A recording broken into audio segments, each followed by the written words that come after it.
there's. Oh, hello. So, get distracted with his notice boards. So hello Yeah, to all the you new people. notifications on We are StreamYard. Yeah, we're a bit early. Blame the crack here. He requested, even though it's yeah, supposed to be better for me, but I'm kind of already also settled to that time. So I was like, what time is it? It's like I was like paranoid. I was watching the time yeah, quite often. yeah. It's Yeah, like, no, and then I still had to go out and pick up some stuff and take my son home, and then I'm like, mm, holy shit, now I've really got to hustle. Like now I've really got to move. So I got well, home. I was it's your actually plan. earlier than I thought it would be, which was good. So Yeah. So yeah, it's your plan. Mr. Crack is very busy man. You have to it's adhere true. to his rules and regulations. It's exactly right. It's what I say goes, people. Don't you forget it. Hello, sleepy reader. Hello, Mr. Sleepy. So hopefully your Halloween's people passed in what? Nobody remembers it Halloween already. I mean, the day the Halloween finishes, everybody's like, okay, it's Christmas time now. Yeah, right. Oh, You so mean you didn't have Christmas stuff out before Halloween, even like we we did? did, we did. I'm just saying in my own head. Oh yeah, yeah. I mean, it's crazy how it is blurred when it comes to that. Like they put Christmas decor or whatever, and they just try to hustle you out of your money for the Christmas part, or put the pressure on Hmm. you to have a wonderful Christmas, Yeah, that's and that right. Yeah. just basically crooks you up, like big time. They Yeah, start well, looking and makes a lot of people feel anxiety even earlier, like oh yeah, people who are having financial difficulties, having that looming over your head 2 months before is always really helpful. yeah. Also, someone I'm not that person. I'm never gonna be that person. But somebody already has a tree up. I mean, come on. Wowzers. Wow. Yeah, because they just like it's like I understand some people feels very cozy. I mean, it is Yeah. nice, like that like whatever. I don't know how long I have my tree up. I think the earliest I was doing is like maybe a week before Christmas. This is the earliest I would do. Hmm. But not early, like not 2 months before the Christmas or Yeah. whatever that's. So, but I don't know. You guys like that? Are you early Christmas decorators? I had to set a rule that no Christmas trees before December 1st. So now it's it's December 1st, and then it's usually pretty much right after that the tree Oh starts wow. going up or conversations start happening about a tree. But yeah, otherwise she would have a tree up earlier, and it's like, no, we're not having a tree up earlier. Like especially in So, our place, like it sets up in the dining room, and mhm, it really limits the space in there. mhm. We have to push the table back and just kind of like it's not the end of the world, but it limits the space a little bit. As beautiful as it looks, um, so that also makes it a thing of like let's just hold off till at least December. And honestly, now like it's the 10th today, there's still no snow on the ground here, which is Oof. very like it's so I can't even tell you how abnormal that is. Like that is so strange that on the 10th of November we still don't have a layer of snow. Like it's really bizarre. I'm going out with just a light jacket on, like a spring jacket on, and Mm. it's nice out. Like it's very, very, very strange. So yeah, I kind Oof. of, as much as I hate to see the words out loud, I hope it snows right away because I'm ready for it. But then doesn't it prolong after in the like March or May? You still have like a jet loads of snow or not? In general, our winters have been getting shorter, and I don't want to have a big conversation about Oh yeah. climate change, but like it's getting shorter. Like I can't, I don't know what Mm. to tell you. The facts are the facts. Our winters are getting shorter. What that's pertaining to, I wouldn't want to speculate. I'd let everybody else speculate. I just know that the fact is right now it's November 10th and there's no snow on the ground. And last year, like generally, so my birthday is April 20th. I remember being a kid that on my birthday there was still the last bits of snow most often, and that started going away, going away, going away, and kind of Oh, getting further and further away from my birthday. So earlier April, and so last year I can't remember when it was finally gone, but I think it was early April, if not end of March, when it had mm. gone. So yeah, so it's getting shorter. Mm. Oh wow. I mean, I'm in here. We were covered by this gray shit called clouds, whatever system, Yeah.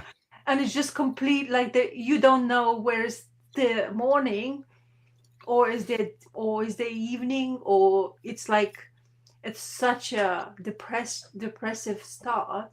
And Yeah, then it's right. like they also call it another thing, a front for whatever that called. And it's just absolutely devastating because you can't see a clear blue sky Yeah. whatsoever, or not even a bleak moment of it. So today, while I was like reading some stuff, the sun came out. I was like, oh my god, it's like just like such Hmm. a relief. Shush, God, they making my phone shut up. So it's such a relief to see some, and then it disappeared again. Like there's barely anything, and it's just the only thing is you'll know it's gonna continue past Jesus how long until Hmm. I will kind of like, oh, spring again, and I will be joy on my face because at least I will see Yeah, some right. sort of sunshine. Yeah, yeah, So yeah, it's very bleak. So it's not yeah. great, not great. And I had this stupid moment. I was in such a rush to buy my son an advent calendar, and my husband had to convince me it's still like a month off. Like, what are you Hmm. doing? I was like, oh my god, I'm late. It's like, what do you mean? It's like all Yeah, November. yeah, You yeah, still have that. yeah. So I'm like, fuck my head somehow. So I'm way prepped when I was actually saying in my head I wasn't prepped whatsoever, and I was like, Uh-huh. I now am. So I'm okay now. I can breathe. That's hilarious. That's the only thing I can think of. Whatever that Christmassy stuff, and then I can Yeah. forget about it, which is great. And my Hmm. son now, and the only thing is, my son has to watch it now. They're on display and not touch it, and he's like, ugh. That's right. Yeah, yeah. So which is kind of like enjoyable, but not really. Yeah, right. Yeah. So yeah. Anyway, that's That's funny. and oh yeah, we watched the first episode of Penguin. Finally, my sister. Oh, right. I got hold. My sister somehow. Well, you know, we shared something we shouldn't, Hmm. and I finally watched the Penguin's first episode. And it's impressive. It's very talky, Yeah. but Colin, what is his Colin name? Farrell. Yeah, there you go. Colin Farrell. He's definitely looks like you can see him if you know who it is acting. Probably if you wouldn't, if you don't know, like it's the makeup stuff is superb, and the way he has the fit condition is just like this absolutely disgusting. And he walks like like a penguin kind of thing because of his legs condition, and it's like he's like a nobody. It's Hmm. just in that front of like Al Capone, not Capone, but then those. I'm already mixing mafiosos, but those people who were in charge, they get murdered now. He's finding this kind of moment because it seems to be he's not really yet realizing to what kind of potential he has. He's just a like a warehouse kind of manager for bad things like drug pulls and all that stuff. Hmm. And I, honestly, I really liked it. I think it's the sceneries are impressive. His acting is great. He got the kids were trying to steal his purple Lamborghini, and he gets basically shoots them up almost, like because it's like Gotham, like it's absolutely miserable everywhere. And then he catches the guy, and he basically takes him with him but like almost to a point of murder. But then somehow the kid with his stutter helps himself by becoming kind of like his henchman. But that's just only first episode. It's kind of intriguing because he murders somebody, and then he's one. I forgot the name of those. I just back on my head, but like your things of the Batman lore, it just escapes you when the minute we have to talk Hmm. about it. But I was impressed by the setup and all that stuff. It's like really Cool. interesting. Nothing yet to scream things about, but Right. I'm actually probably want to watch more. It's kind of like slow paced once again, but it has these moments where you see that him growing with the show, I guess, this potential Yeah. of Penguin, Yeah. like Yeah. also, and then show this mom's kind of his mom and what's this, she's all like she has dementia and stuff like that. Kind of interesting parts of it, the way he was brought up showed a couple of things, and like just like a dissecting of the character and showing it to you on the screen. So interesting. Are you Hmm. planning to watch it, or is nothing what is I what's wasn't. interesting I you? wasn't planning to watch it. No, I mean, I saw the stills, and you're right. His makeup does look pretty amazing. Even knowing what he looks like as Colin Farrell, it's Yeah. still super impressive because he It's really everything. gets lost in that makeup. Like it's really, it looks great. I mean, I haven't seen the show, but the stills and stuff that I've seen or the trailer or whatever, it looks pretty fucking good, man. They did a good job.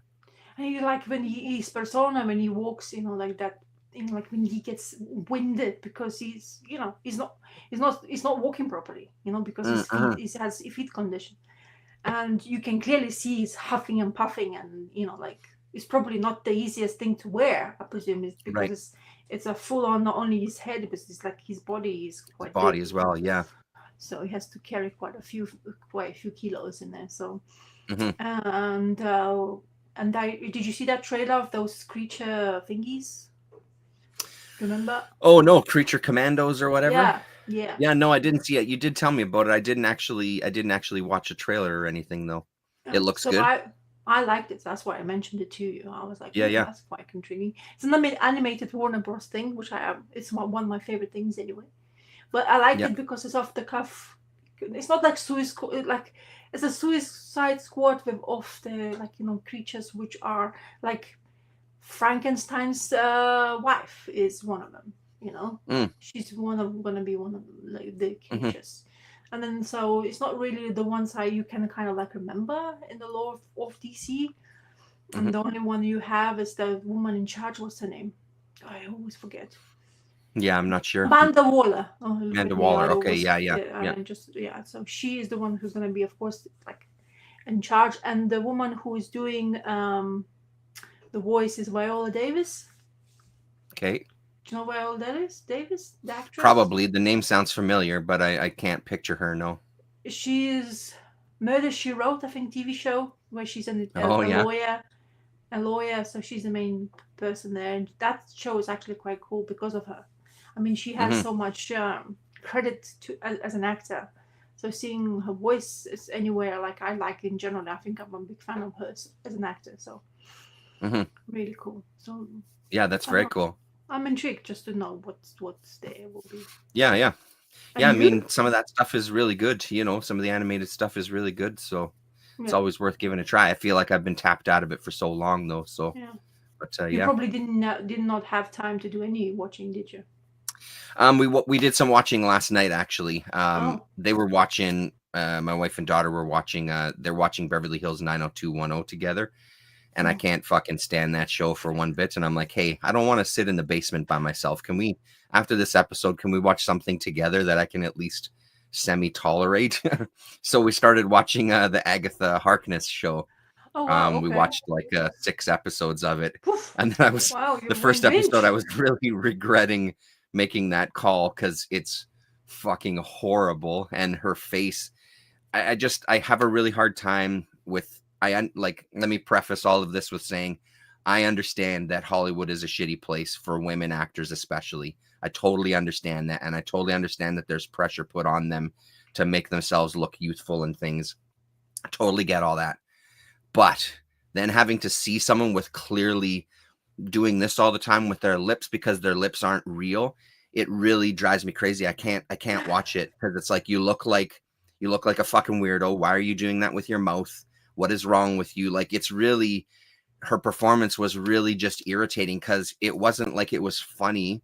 Because I think it might have been they were trying to maybe play it as a little bit of humor, but Oh, at least for me personally, I didn't find it funny. I just felt it really like dull as shit. So we carried on with it anyway because Lillian was liking it, and we watched a few more episodes. I started getting into it a little more once mm, they kind of introduced the rest of the characters. And I mean, there's moments that are good. Most of it is really not that good, to be honest. I feel like we've talked about this before that the Marvel shows have really dropped off. This is yes. another one that's like, if you miss it, it's really not that big of a deal in my estimation so far. But Mm, that said, though, there's been some fun moments in it. There's been some good scenes and things, and yeah, so it's been enjoyable enough. yeah. Yeah, Mm, okay. Well, that sounds very convincing. nah, because I'm not trying to convince you. Honestly, I would say if you don't see it, you're not gonna miss anything. I don't Is it, think anyway. is it true that Aubrey Plaza is there? The Is it actress? true that all three who were there? Sorry. Plaza. Plaza, Aubrey, whatever her Oh, name Audrey is. Plaza. Yeah, she's in it. Yeah, Audrey Plaza's in it. Okay. Yeah. And I mean, I I like her as an actress because she's a bit of yeah. a weirdo. She's not Oh, that good in this. love it. It feels kind of forced, but yeah, I mean, Okay. yeah. Huh. I mean, at the end of the day, they follow direction, isn't it? That's who you're supposed to bitch about, not acting. At the end of the day, you can't scream something if we're not allowed to scream that way. I presume so. I'm not trying to say I know what's happening between the Yeah. curtain and the Well, and that's what production. it is for me. Like, I don't care about the content necessarily. Mm. For me, it's about the performances, it's about the story. Am I invested in the characters? Do I like the characters? Do I give a shit about the characters or the world at all? Like, Mm. forget the story is important. Obviously, it's important, but the thing that people always complain about with like politicizing stuff, I don't necessarily agree with that. I just know that when I watch the show, it either resonates with me or it doesn't, and that one just doesn't. I don't think it's very good. It's just not interesting, Yeah. Okay. Anyway, But just for that, I would. I did actually like that Star Wars one that got canceled. What the hell was that called? Ashoka or whatever. Was Oh, that you the mean latest one? the one with just everybody was dissing because they changed the way the lore of Star Wars was, but yeah, there you go, the newest one. I guess, yeah. I I don't know didn't what the hear name that. was. I heard that I don't people remember hated it the and it got canceled. Yeah, I yeah yeah kind of liked that show. There was some really good moments, and the kind of main kind of villain guy or whatever was like he was almost this anime type of character with his design of his costume and stuff and this mask that he wore. There was some really good moments in it. Overall, I kind of liked that one because it Mhm. seemed to dig into some territory that I felt was interesting. I don't know the details of how it messes with the whole Star Wars universe. I'm not that That's smart when what it I comes to that yeah lore, but yeah. yeah I heard that. And what is your favorite? You keep on you keep Andor. on Andor. So apparently it has so much positive fan base that I think they don't have no choice but continuously working. And I read somewhere, like I don't know if I read full whatever, but they saying that they don't have a choice now due to the popularity it's producing. Also, I read some like completely not related to Star Wars, but Disney related. Hmm. So Moana's new movie coming out, and well, Hmm. it took like ages for them to come out with second series. But the first movie has been watched 780 million times on Disney. Oh wow. Yeah, so I know why. I mean, I know even my one of the Rocco's classmates' sister. She's gonna be 4, or she's already 4, and she's obsessed with Moana and stuff. I like Hmm. Moana, and generally, I always liked that kind of like not your atypical princess movie, which is my favorite, and I always Totally. felt like this is great. So, but it's like what I'm saying. So I think Disney is more looking like again, it's a business, and then they have Yeah. to churn out something out as quick as possible or have attraction because like 780 million times watched on Disney Channel.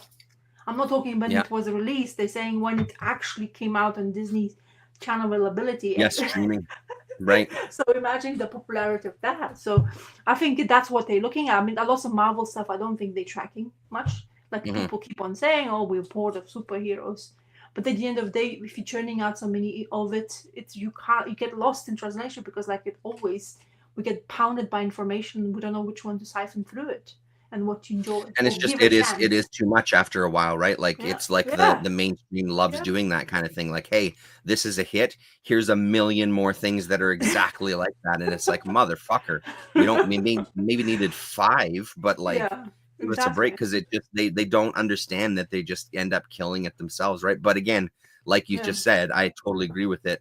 That's the way the corporations are. They have a hit, they want to cash in. Like, and for yes, Moana, we were talking about it this morning because Lily was telling us it comes out right away and she yeah. really wants to see it because she was saying that it's her favorite of the kind of princess Princesses. movies, right? Yeah, Which I gasped and went, wait a sec, you mean it's not Brave isn't your favorite? Because Brave is my favorite of those princess movies. I I fucking love Brave love as well, Brave so but you much. can put them next to each other for me. I mean, Yeah, like both of them because of their ability to be what they are. yeah, I mean, I am excited for that. I'm definitely not gonna. We're gonna because I have a son, so we're gonna go watch Sonic new movie just before Christmas. It comes out, nice. so it's gonna be a treat for Christmas. I already told my son, and he's absolutely doesn't know what to do himself. Like, when is it now? Yeah, It's like a month, like more than a yeah. month.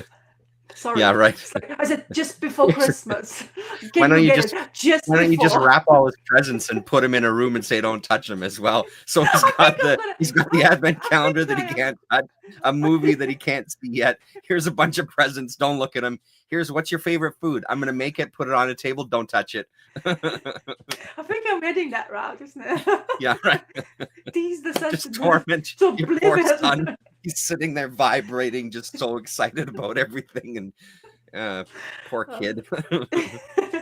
Yeah, because I didn't realize there will be anything coming out. So as you know, like they have some like they always keep schedule, especially or made a plan before Christmas come out, like kids related and blah blah blah. But I think Sonic is because of 75-year anniversary, like 75 issue coming out, ongoing one as well. It's been Okay. advertised on IDW, I think, or something like that. So there's Okay. also all this stuff going on with Nintendo apparently announcing some new, but nothing new comes out. Anyway, I'm just saying it's just kind of like they rack them up quite quick, quite. Mm-hmm. There's one scary movie. I don't know if Hugh Grant your actor you would choose to watch a movie with. I mean, I got nothing against him. I'm not a huge fan, but yeah. He's doing what he doesn't never normally do. He's doing this like horror movie, and it's called Really? Heretic. Heretic? Is it Heretic? How do Okay. you pronounce Heretic? Yeah, So Heretic. Yeah. he's gonna be a serial killer. Mm. But so you imagine Hugh Grant what he usually acts like. So he's gonna pretend to be that person, but in the back of it, like apparently he's gonna be like proper like murderous scumbag. So he invites the girls comes to take like knocks for information. That's the only thing I've seen. And of course I'm not gonna watch it for all because and then they have this conversation and suddenly the door closed behind them and that's as far as I watched. Right. But it's in cinemas at the moment, so I thought I'm mentioning so because it's kind of weird seeing Hugh Grant doing anything scary, like you will remember him from Notting Hill or whatever, that kind of movie, like those lovely romantic Christmas movies, for example, or something like that, like. So yeah, it's kind of weird seeing that because I see that on the buses, like that's how advertisements. It'll be interesting. Wonder if you can pull it off. Yeah. Well, anyway, whoever watches, let me know. We can just scroll down and comment. I'll see it. Anyway, so do you want to start talking comics? Before we start talking comics, can I show you what I found on Marketplace? No, don't show off. Okay, yeah, show. Oh man. So it was on Marketplace for a little while, and I kind of bookmarked it. And then the guy started dropping the price. So then I sent him an offer where I dropped the price even more, and he said yes. Is it action figure? So I got what is that? Nausicaa. Oh no. The Valley of the Wind box set. All the Japanese manga. He had a whole set of them, so seven books. But then that's not in English, is it? No, it's not. No, but I was using Google Translate this morning, and it works really well. Plus, I know the first two books pretty well already, because this was published in English, but I've never found all of the issues. It's really difficult to find everything. Look, you have a poster. So it's taking a long time. So it also comes with a nice big poster as well, too. Okay, can I tell you something? I didn't know it was a manga beforehand. Yeah, so it was a manga first in 1982 is when he started it in a gaming magazine. And it's one of those movies for Miyazaki that it really is a Miyazaki movie. It's one because it's his first one, or one of his first ones, I think. But it's also because it was based on his manga. Like, this is his story. He draws all of this. It's gorgeous. In each of the volumes, too, you also get a little pull-out poster. Has a map on one side and then a piece of art on the other. If I can do that, there you go. Portraits and stuff. But I mean, it's such a gorgeous book, and there's such neat little volumes, these little soft cover volumes. And there's kind of a sample of kind of the first pages and things, right? It's a beautiful set. I'm so glad to have it. I've flipped through it a bunch of times. I started kind of I went through this book once, just like visually, just looking at the panels and stuff. Because like I said, I think the movie, from what I was reading online, the movie kind of covers the first two books of the 7-book series. Yeah, only. and then this goes into way more depth, which is also why I want to get all the English translated ones, because I'd love to read the whole thing. But in the meantime, this I just couldn't pass it up because he had the slip case and everything. I'll just show you the covers. So there's book number 2, and then the backside is just blank with a little image and some text. So this is like originally published in the 80s as well? Yeah, so 1982 is when it was starting to get serialized in a, I think it was a video game magazine, I think is what it was. Yeah. And I think that's how it remained. I think it took him till, I don't know, I read a couple of different dates online. It was either 94 or 95. I don't know exactly when, but he was still obviously writing it when the movie came out, and then still continued working on it for the next handful of years. So this goes way more into the lore than the movie did. The movie is one of my favorites of Miyazaki. My son was just talking about it today because I was showing him these books, and he would like to see it again. So we'll probably end up watching it again. And then the last book is not quite double the thickness, but it's a little bit thicker.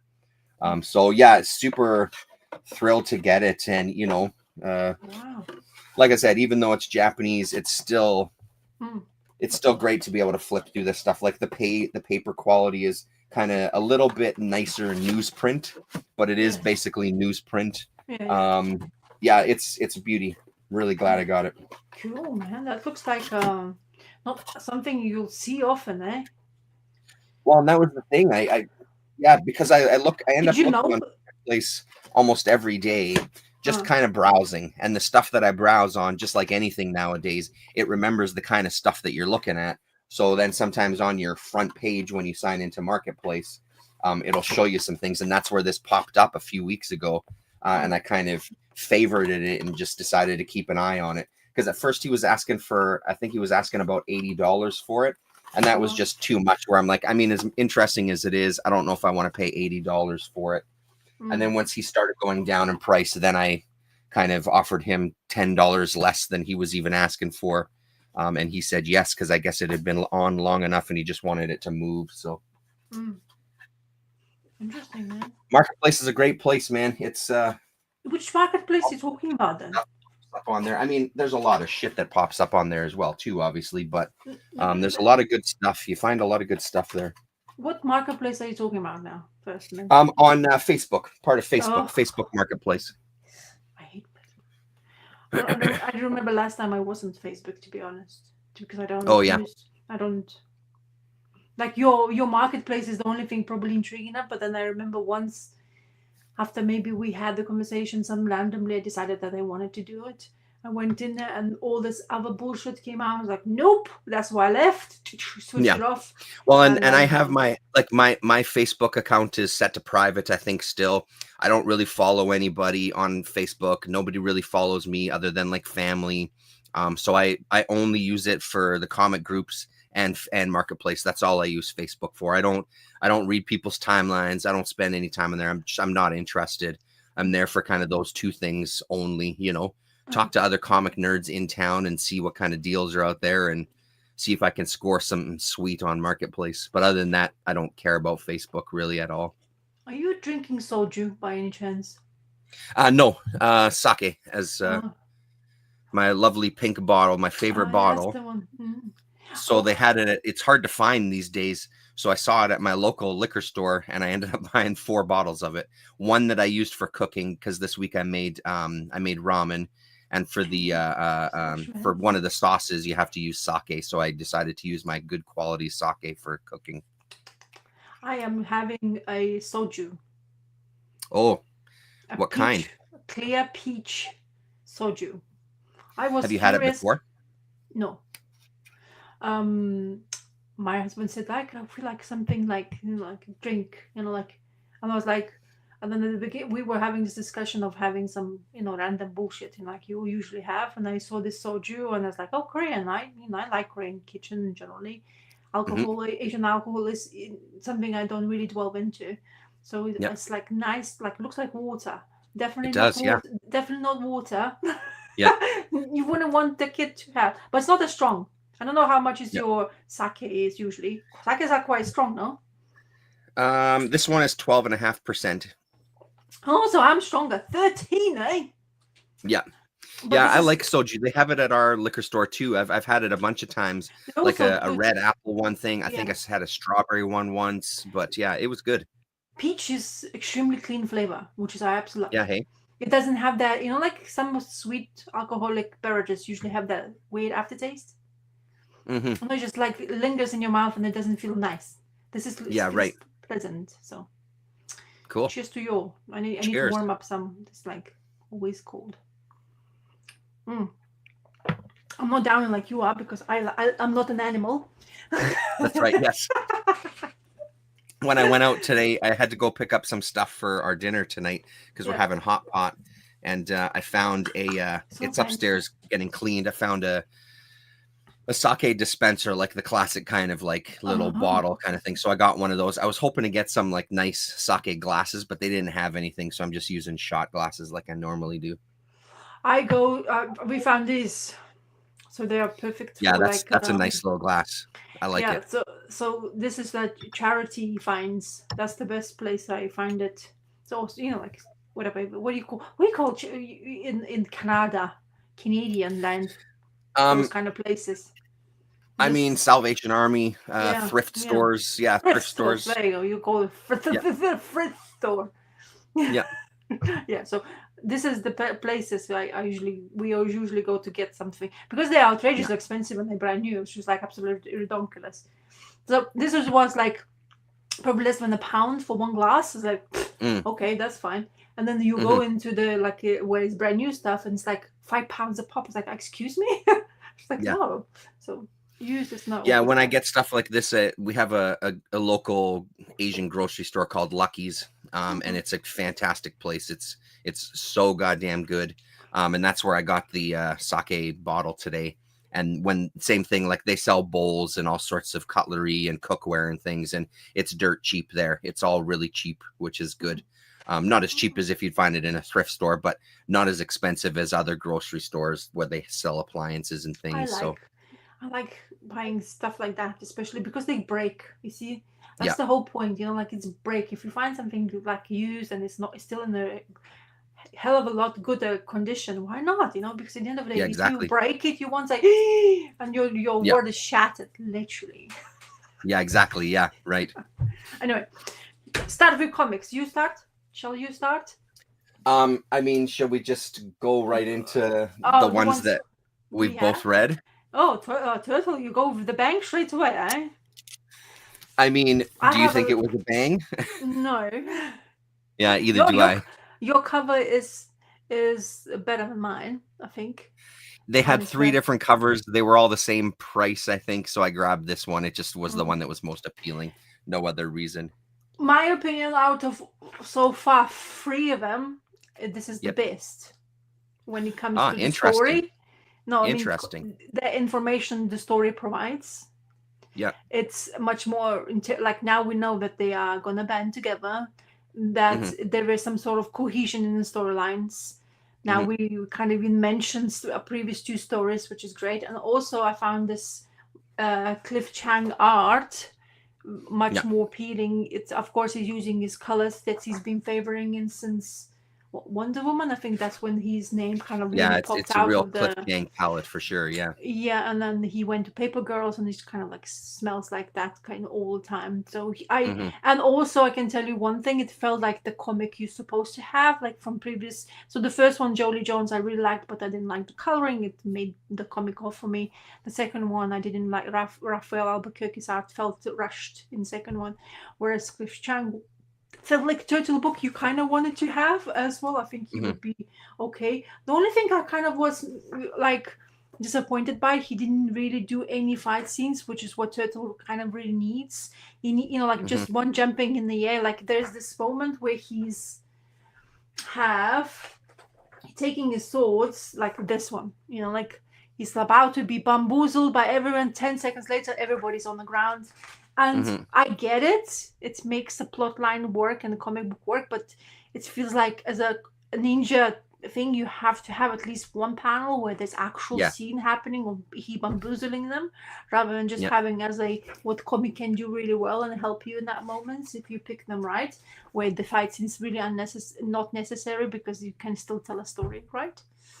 I really, as I say, this is okay, but nothing groundbreaking. You see, it's still not making me kind of excited about next issue. It's not something like I want to know what's going to happen because clearly I'm invested now. I'm it's a third in line, whatever. I don't know if it's how it's going to go forward. I can't even find information if there's fifth one or whatever. It's how we're going to numerize this comic book.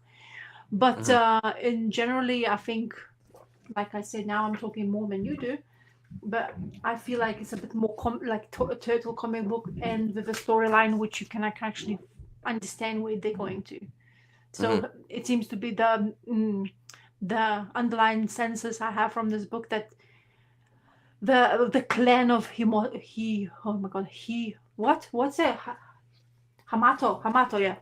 clan needs to be destroyed, and turtles are part of that. So yeah, they're going after them. So in that sense, yes. But honestly, a part of this, what I mentioned, I don't see anything like groundbreaking. I don't know. How about you? What's your feeling? I'm losing interest in this like very, very rapidly. The only thing that kept me on this one was the artwork, but I don't really have interest in the story. There's nothing really here.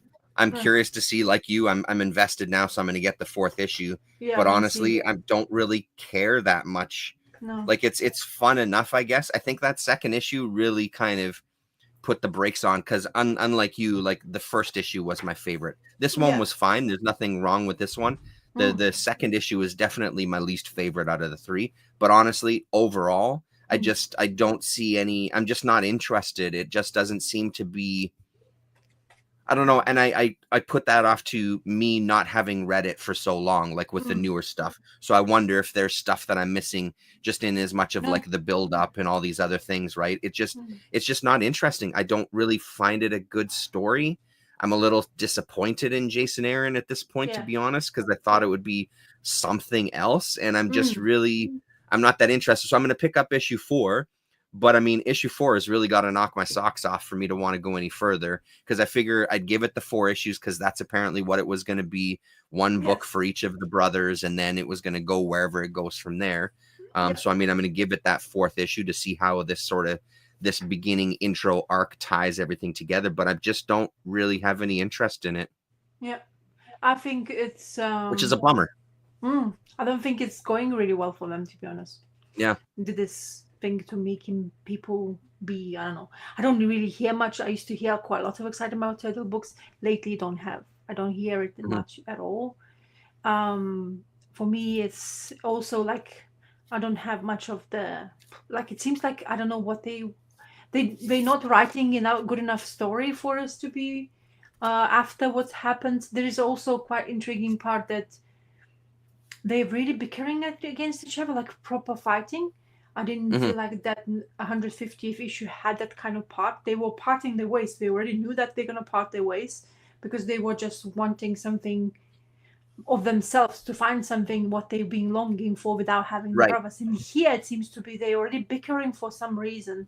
And they hate. There's a hate going on here, which never felt like there was before. Brothers always going to be bickering to each other because some of them has that kind of idea of how to deal with situations, but in here there was like proper hate between each other, like they were punching each other like a sandbag, like almost that's I think what made me feel like I was missing something, because I'm like, wow, they really actually hate each other. This isn't just like, it didn't read to me as brotherly kind of like, hey, you're just a jerk and how we're gonna beat each other up kind of thing. Like it felt like there's something I must have missed that I'm not understanding, because this is really a level of like you said, I totally agree with you. It's like they hated each other and looking to actually do each other harm. In this one especially, and I don't know.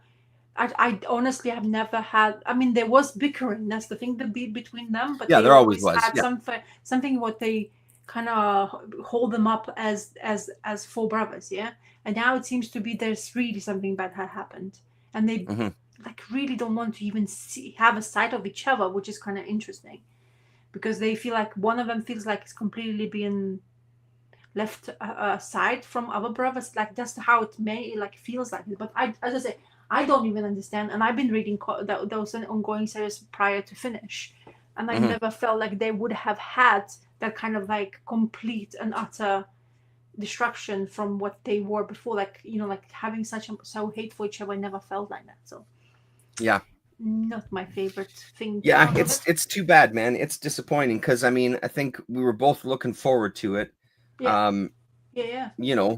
and it's just kind of disappointing that it just hasn't really done much. I mean, I know that 3 issues is a short time, but in the world of comics, if you don't have our attention by issue number 3, like you kind of Mhm. lost people. You know what I mean? Yeah. Like you got to give them something by issue number 3, at least like because I wouldn't even call this a cliffhanger. It's just like, well, No. we know what's going to happen next. We're going to get the 4th story, and then they're going to get together, and then they're going to start their mission. So it's like, so it's not even a cliffhanger because we know what's going to happen. It's kind of like waiting for this first 4 issues for the cliffhanger as to Yeah. see what's going to happen next, right? So I So don't know, man. Like I said, issue 4 has got to be something pretty goddamn special yeah.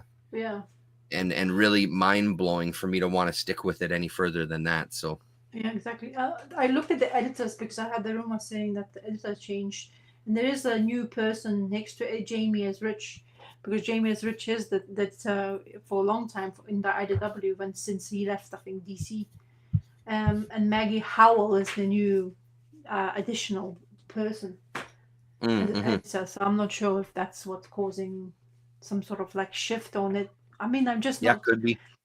maybe. But for me to mention the comic book about mutants and the turtles is this Night Watchers come out, Mm-hmm. and this is issue number 3. This one wasn't as concentrated on our main character, but this was told telling like it started like following the events, true stories. It was almost like felt like investigation of the documentary or Law and Order, and something happened. Who is in charge? And it's basically concentration on one happy lady who is about to have all the things what is there for her. Her career was shooting up into the sky. She has loving family. Everybody's happy until the mutants bomb her stroke and she became a character or the creature she doesn't even recognize herself. Another underlying part of the storyline was that she has had health issues, and that's what maybe caused her of becoming this kind of. I don't even know what she's like, lizard type with a like with a like pointy things, but I don't know. I can't really put like what kind of animal is that, because it's honestly it's all very spiky everywhere. Bizarre looking, yeah. Yeah, so she's basically turned from this lady with a happy family to accused of murder and also accused of selling drugs, and basically complete turnaround to what she used to be and what she's now. And then we found slowly her background, and our character Night Watcher is basically coming after her or tries to help her, because that's what she's doing. Basically, she's still helping mutants as la-di-da what for previous like turtles storylines has happened. Basically mutant town became opened to the whole nation. There it was a sort where it's nothing new anymore being a mutant, but it seems to be there's other things happening in the background where so her issue we found out after when she got turned into this creature that she actually had a cancer, and because of her work and situation she was affording to have this experimental drug to help her with the cancer. And since she turned into a mutant, they basically completely ignored her provided help, and they start denying her everything. And then in order for her to basically survive or get tested or even know that she has still the cancer what she had before she turned into be a mutant, she basically started looking at other ways or sources to help herself. But yeah, she basically was starting to sell drugs because of that, because nobody was supporting her anymore.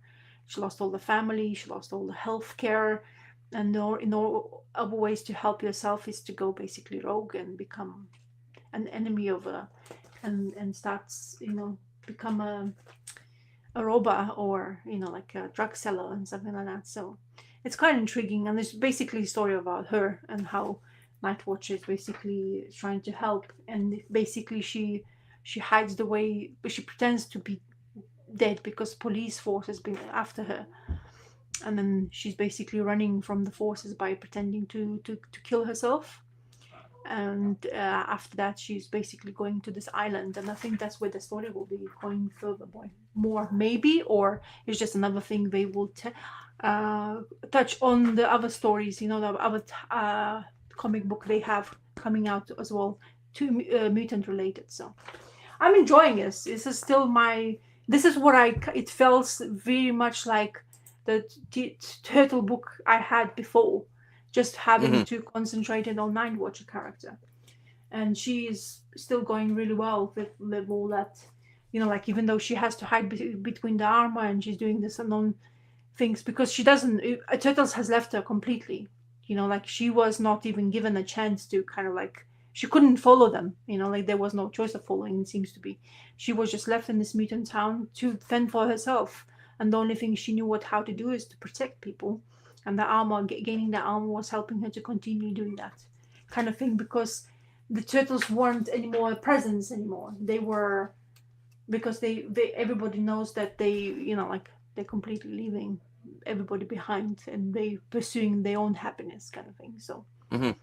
it's true. I'm loving, I mean, as I say, this issue was maybe a bit more concentrated on one part of it, but I still feels very much like the turtle book I knew beforehand. So Yeah, I which mean, is it looks way more interesting every time you show it. It looks yeah, really interesting that when it comes out in a trade, yeah, I may but track it honestly down and it's give it a just shot like because it looks pretty good.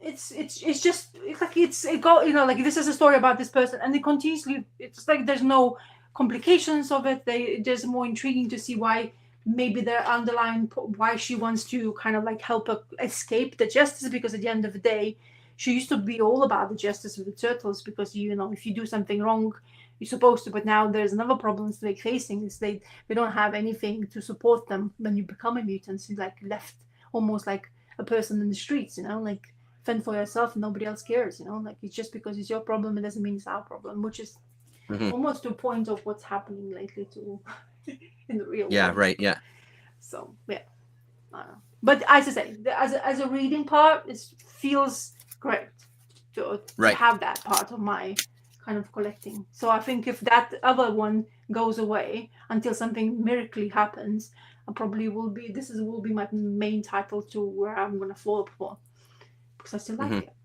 So yeah. Yeah, I mean, I can't imagine that once that fourth issue hits of the Jason Aaron one, that it's not going to be like, I don't know, is it going to be another number one to like now now that we've got the intro books, here's the new Turtles book, you know, like, Yeah, and because I, especially yeah, because you're saying that you can't even find information on it, I it looked. really makes me feel like there's some sort of game like that playing, you I know. don't.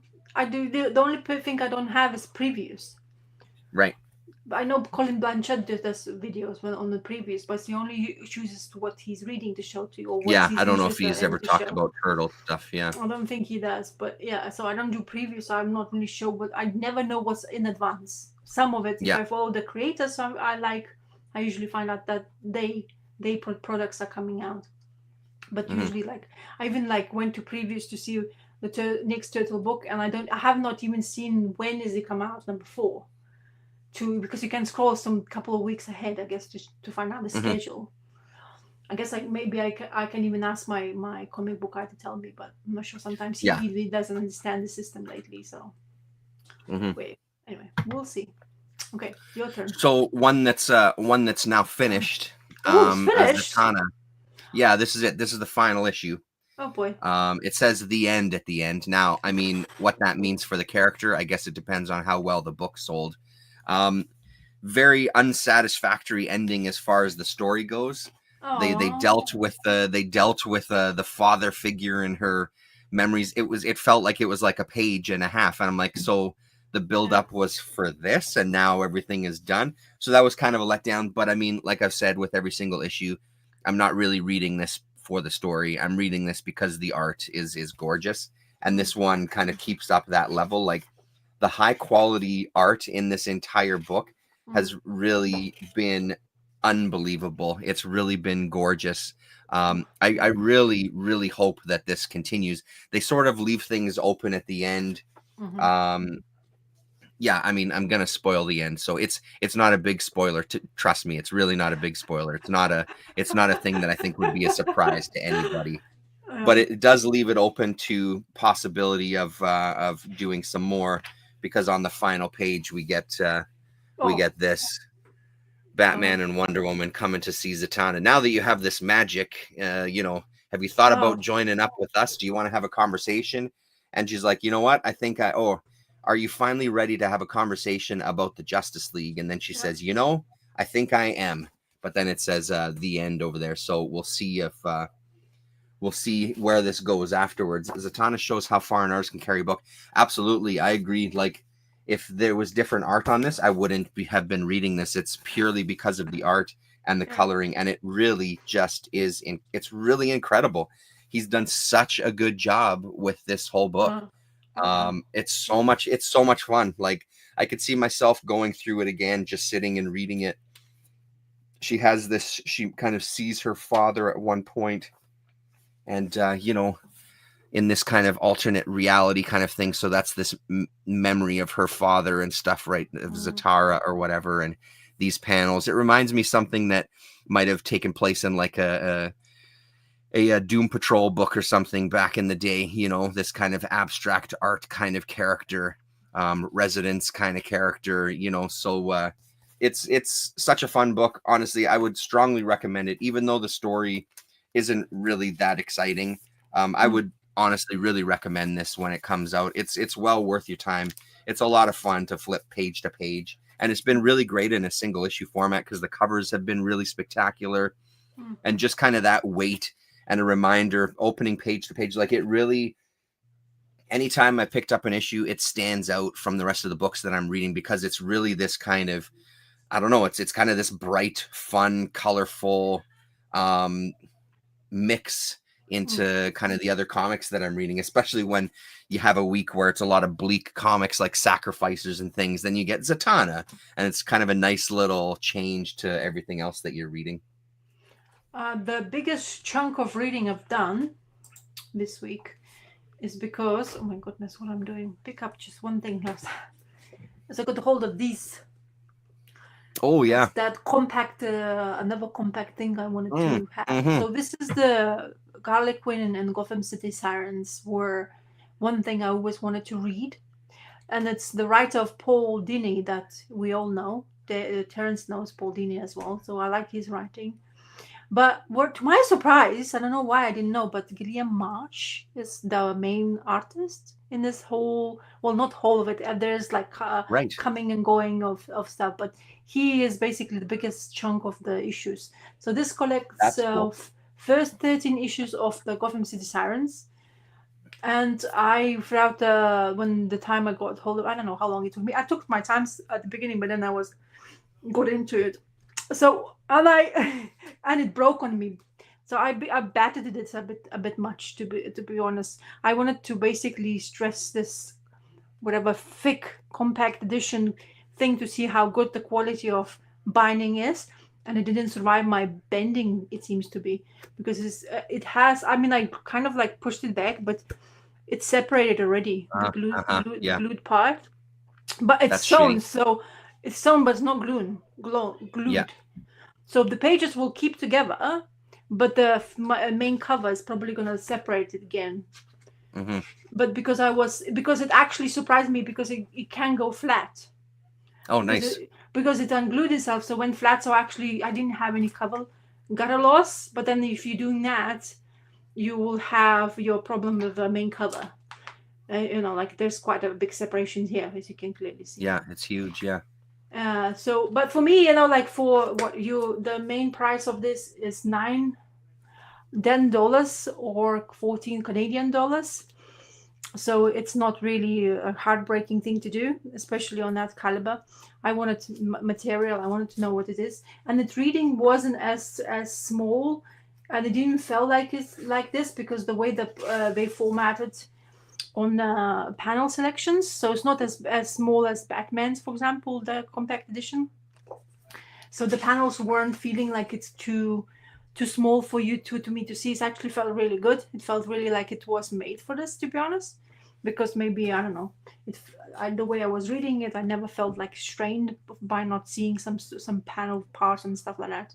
And it all starts with them kind of like Catwoman. So this all things happen since the Hush storyline has finished. And to mine, I don't know if I recalled properly when I did read Hush story. So Catwoman gets kind of like dissected by the Hush. He basically he severs her heart, and we all think that she's dead and kaput for Catwoman, but apparently she had an operation, magical element. So Zatanna even put some of the spells to her to make sure that her heart will survive. She had the biggest superhero kind of surgical team helping her to survive, and she basically is still standing. And that's how they start talking about it. And she's struggling with this new guy who comes into Gotham and decides that he needs to build a resume and start beating the hell out of everyone. And Catwoman came upon it, and she's trying to do the same thing what she used to do, but then she's like mindful of her heart, and she's like, I'm losing my breath, I'm not sure if I can do this, and I'm going to hurry up, and she's not as strong anymore. And then Poison Ivy has to come and basically help her out because she's about to be kind of polarized by this guy. And then Harley Quinn comes in, and she is that goofy little creature, which I don't know if I like Harley Quinn like that. I understand that she isn't good in her head when she comes to be what she is now, like Harley Quinn part, because at the end of the day, her origin story, if you don't know, she was a psychologist in Arkham Asylum. And then knowing Joker, everything changed, and she turned into what we know now of this Quinzel chick who is absolutely mad for everything, to be honest. And she's still in this one. Still, we didn't really. She's like, I don't know if I'm off. Like I'm not with MJ, Mr. J, as they call it. I'm not with him. And in the minute that she sees any glimpse of that kind of like in the picture on the poster, she goes like, oh maybe, and she basically questions herself. And in that sense, they were kind of in between. And then in this actually panel will tell you specifically that that's Gully March's art. There's some strong points of his art, not some quite weak points. When it comes to females, it's definitely a strong point for him. It seems to be he really knows how to That is true. tame that beast. But when it comes to other panels, sometimes it looks a bit groggy, to be honest, in some ways. Like you can see the strength. Also, there's this pretend Batman, Wayne guy, who is basically a guy, I think, what is it? Is it the same who, anyway, I forgot the name, who is pretending to be Bruce Wayne, because there's something, Bruce Wayne is no more. And in this timeline, you have Nightwing as a Batman role. So he is the one who's doing the Batman in this one as well. So there's lots of action happening, a lot of interactions between. So when they got basically came to becoming a Sirens, or Gotham City Sirens, the decision is they came quite a lot of cash, but Pamela, Poison Ivy, she was basically manipulating Riddler to basically be using his apartment as her own, and then she completely like bamboozles his head, and then he becomes kind of a puppet of hers. And then while those two, Harley Quinn and Catwoman, came into her life, she was like really happy where she at. And then you have this picture of Nigma basically sitting like completely, utterly non-verbal, and whatever she says, he just winks and agrees with her. So like, oh yeah, let's have a dinner tonight. And he's like, yes, that's for you, only for you, but like that kind of thing. So it's quite an interesting part of all situations. And this is the Batman of a Nightwing, and he's not even Nigma. He's sensing that's not the real Batman. This just doesn't feel this the right way. It's also mentions in here that Poison Ivy and Harley Quinn was trying to get hold of information. So who's the Batman from Catwoman? Because they clearly knew that she has this like extra special relationship with him. But what we didn't know is that Talia Ghul had hands with Catwoman, and she told her how to manipulate your head in order to not ever disclose the information. because in Hmm. her opinion, Talia and Catwoman is the only two females that managed Bruce Wayne's heart quite well. Meaning that they had all sort of grasp. And I mean, just pulling two pages of this book. A lot of coloring is extremely dark for me, too dark in some places. I feel like it's quite overshadowed by the artwork. I don't know if it's because of the way coloring choices are done or how it was in that era than they were coming out originally.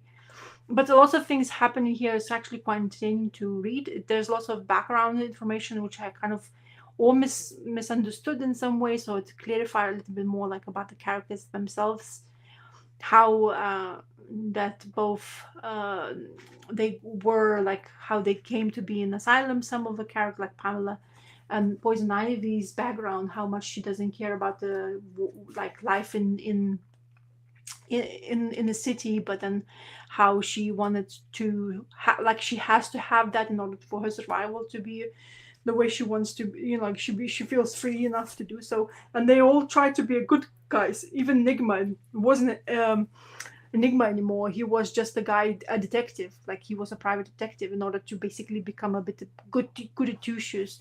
So that level I didn't understand it if it ever I read it beforehand. So it's basically helped me to have not only understand why this everything gone so quickly, like why everybody was so into the series. I think is because of the art first of all, and I think the covers are suited. There's some of the covers comes up every time you have, so it shows you the covers of the issue of the page. But I remember trying to get hold of this run. I don't know if it was printed as much or what it always because of Gillian March's art covers. Yeah, probably because It of his was art. Yeah. he was selling those like cupcakes.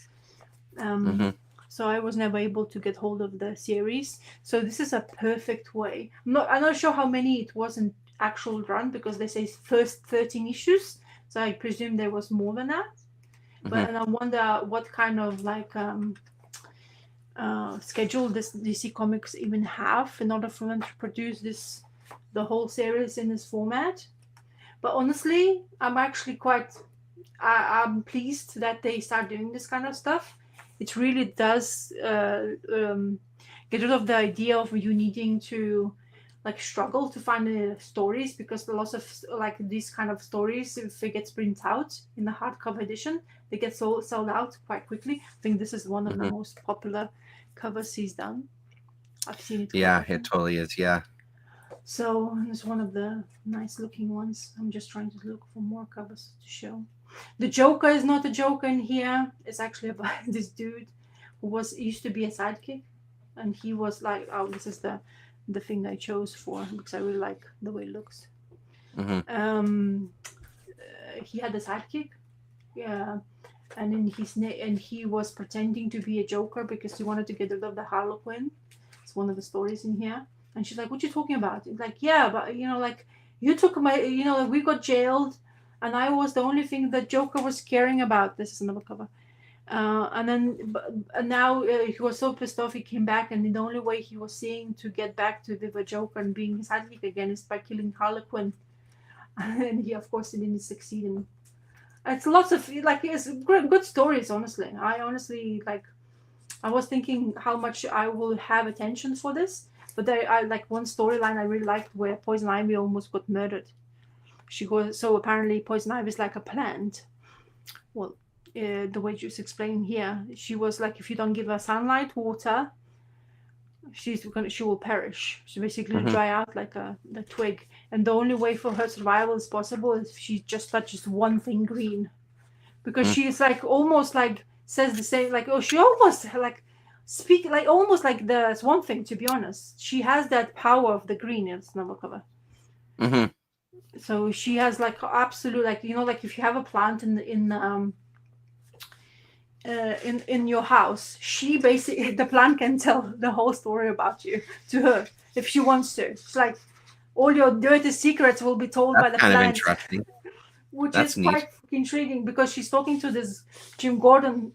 And Jim Gordon says, like, so how do you get in touch with me? And she's like, just talk to your cactus or something. And by the way, just to let you know, it's complaining that you're not giving enough sunlight or some sort of other plan. I'm not, so, That's pretty good. I like that.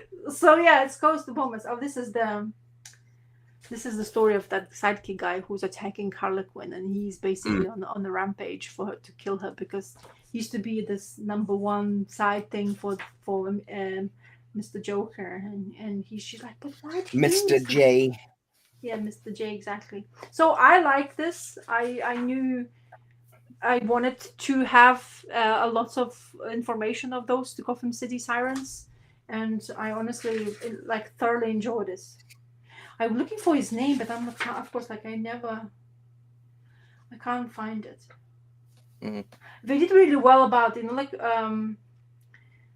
about using the previous, I guess, Joker stories in incorporating the new ones, because this is the Joker, the way he looked when he was just in that time together with his. So he looks, those old school Silver Age Joker, just before the time of them being together. Gagsworthy, that's his name. Nothing you will remember about, but that's his. Oh shit, I'm struggling here, man. But in here, you kind of know if he's gonna even. But his name is, believe me, it says Gagsworthy. That's my name. And it's not really funny. And Harley Quinn keeps saying, "Oh, it's not that funny." And he's like, "Shut up," kind of thing. So it's kind of intriguing. As I say, it's not that much of funny sides whatsoever. It's quite serious storytelling in here, to be honest. All the stories want something what you expect Harley Quinn stories are like these days. They happy-go-kind-of-lucky with a lot of bashing and lean into booming. the goofy and the silly. Yeah, right. Because Selina is basically the most serious of them all. Well, Poison Ivy and Selina both serious, but in different ways. Yeah. Selina's about order, Poison Ivy about her own well-being, and Harley Quinn is just there, kind of thing. Yeah. She has money, and the Catwoman says to her to stop spending the money because we don't really need them more, because they're basically hiding in one place where nobody should know where they are. And Harley Quinn just basically orders something online and it gets delivered to her. And she's like, "What the hell are you doing? Nobody needs to know where we live." I just needed this one so badly. And she has this room full of toys, and that's what makes her giggle and makes her happy. So it's hilarious. Kind of intriguing. But yeah, I honestly, I'm surprised. This is not easy. It's not little amount of information you have to go through. And honestly, I was enjoying it because, for example, that the Batman compact I haven't yet finished it. Because it's too broody of a story, Batman, I'm Batman kind of thing. And I'm tired after a while. But this one is actually because it's fucking tedious after a while. Yeah. Because there's 3 of them. It gives you 3 of the character stories, which is actually quite good to read in continuous format. So yeah. Cool. So yeah, I like that they have this compact. Honestly, I'm becoming a fan. I want more. I don't know how I feel about it. I've seen them. I don't know how I feel about it because I mean, like we've talked about millions of times, I'm more a fan of going the other way. Like, let's get it European graphic album size. Like, let's get stories in that size. But this is the format will get people reading things because of the price tag. And honestly, I mean, I hear that stuff all the time for all sorts of formats. I'd want to see the numbers. I'm curious, because I don't know if I disagree with you, but I don't know if I agree either. Like, I think they think that kind of stuff, but I wonder if it really is getting new readers. Like, I'd love to see the numbers, to see if that's the case, if they follow that sort of stuff, What is that one I heard? I'm not sure if it's truth, but what I've heard from the beginning was there is. I'm going to tell you this. There's a Green Lantern new story which came out. And it came out in this compact edition. It was because there was no many Far Sector. And when they came out at the beginning of first things they produced, there was 4 of them, I think. There was the Batman, then there was I don't know. Anyway, so Far Sector, which is the Green Lantern storyline, is really well told, by the way. It's by N.K. Jemisin and Jamal Campbell. And it's if you're a fan of Green Lanterns, this is the cover. So I heard that this is extremely popular. That DC Compact Edition, everybody's been cheering about it. like that Mhm. came out, because it was quite difficult to get hold of it in a decent format as a whole Yeah, that's cool. chunk. But Yeah. like this one, it sells really well. I know that. As Mhm. far as like, you know, like not saying like whatever you hear, I don't know if it's permanent details of that, but I for a price tag, I'm for that reason I'm not even blinking to say I would like to get Yeah. hold of other ones just for sure. And Off My Shelves nails it for me. That's kind Mm. of what I was thinking. It seems to me to be the size so they Yeah. can have it on different shelves, and Yeah. because manga, again, because going to one of my local bookstores right around the corner here, the manga section has exploded, and the kind of classic graphic novel section, it feels like it's starting to shrink a little bit, Yeah. because the manga section is just exploded. They have stuff on tables now. Forget about just shelves and things. It's crazy. So I wonder if it's some of that as well. They see a format, and it can now fit in with that stuff to some degree. I don't know. It's for me, from my point of view, is there's some of the stuff which I have not read and Mhm. never been able to read. Not saying complete format, at least a big chunk of it. Yeah, like this, Mhm. for example, haven't touched it because I never were able. They weren't reprinting them either. That's the thing. Yeah, right. Yeah. They were not able to get, like, if you wanted to have in a single comic format, they were used to be paid quite a lot just because of rarity of the comic. So in Mhm. that sense, I won with that kind of thing. Yeah, Other totally. things, I'm not that much interested in a lot of things.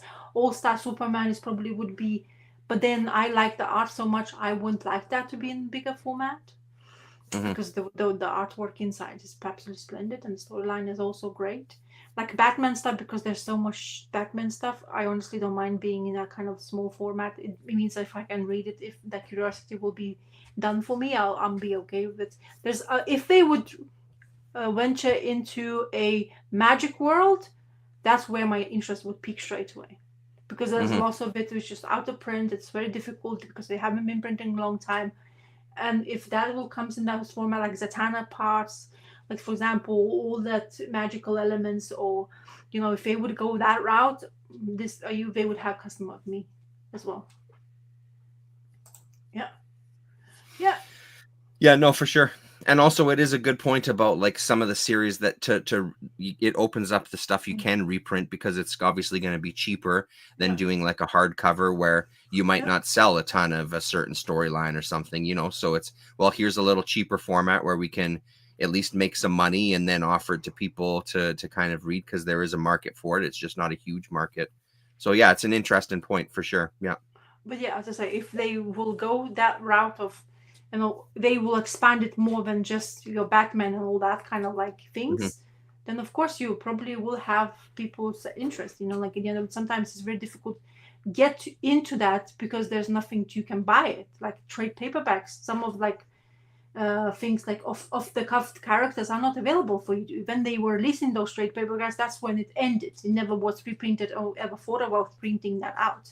So in that Hmm. sense, this would be great. But to what extent, or if it's popular, or is it, are they just doing that for marketing things? Probably that's what they're doing, because it seems to Yeah. be quite popular, that form. I want big, but because we are the adults, maybe that's why we can afford. But I'm not sure Yeah, if yeah, that's right. It's also an eye thing. It's just yeah, the smaller it is, the harder it is to yeah. read. But as a child, if you can, not like teenager, if that will, the price tag does definitely will say, oh look, it's 13 issues, I don't have to invest much in it, and I Yeah. can just read the whole chunk of it. So maybe that would be appealing, but I'm not sure. Like you say, we still don't know about that. Hmm. Your turn. Um, I mean, maybe it's this then. Speaking of reading a chunk of stuff, Oh, why don't we talk about this? oh, lovely. Hey. So, So how far you are in? I read the whole thing. I'm finished this whole volume. Yeah, Whoa. yeah. I mean, I was like, when I get stuff like this, it's hard for me not to. I mean, it wasn't all in one sitting. I'll say that. Like, it was Yeah, a yes. number of sittings. Yeah, But but when I get stuff like this, it's hard for me not to kind of just attack it. yeah, Um, because I think part of, especially for a story like this, the flow is pretty important. It's yeah, kind of like keeping in that headspace and following the story. So I mean, the only thing that I'll say about it, and again, it's a minor complaint, is I just don't know the world as much. And honestly, affect it too much. There was a few moments where they make reference to like Plague of the Frogs and things and stuff that happened before that is just lost on me. And there's a couple of characters like they're making reference to stuff that I'm like, well, I don't know what the hell you're talking about. But the thing is, the times that it happened, it wasn't like a full stop where I couldn't continue reading. Like I never felt like that once. I felt like there's a history here. I'm in at this specific time of history. I really liked it though. Like I knew that I would. I'll show you some pages while we're sitting here. I knew that I would like it. It wasn't a surprise to me. I love Guy Davis, so it's great seeing some Guy Davis stuff. I know there's other artists in here as well too, but I love Guy Davis. And honestly, some of the stuff, that's a great time, and it's like I planned it. These pages here, when they were dealing with this entity, I love the art choice and the coloring choice for this section of the story. I thought that was really, really well done, and I don't think I've ever seen it kind of tackled like that. There was another part too. Yeah, I mean, this character here, for example, where's like there's this Wendigo as well in the woods, and it's characters that he knows. I don't know who the fuck these people are. So I feel like in a part of a story like this, I was a bit lost as far as knowing the history of their relationships. Yeah. But again, it didn't stop me from reading it. It was still really good. I really liked it, but again, like I knew that I would. I just want more now. So I feel like I'm gonna have to. I've really got to tackle making some room on the goddamn shelves. This whole kind of crew here, where with this one woman who can see the future and is kind of moving this group of hobos, I guess, around from city to city to avoid all the disasters that are happening. That was kind of cool. Abe Sapien is a pretty good character, man. Like, you know, and the kind of shit that happens to him. And what's going to happen to him as it kind of gets further. It's a really interesting world. They're just interesting little stories.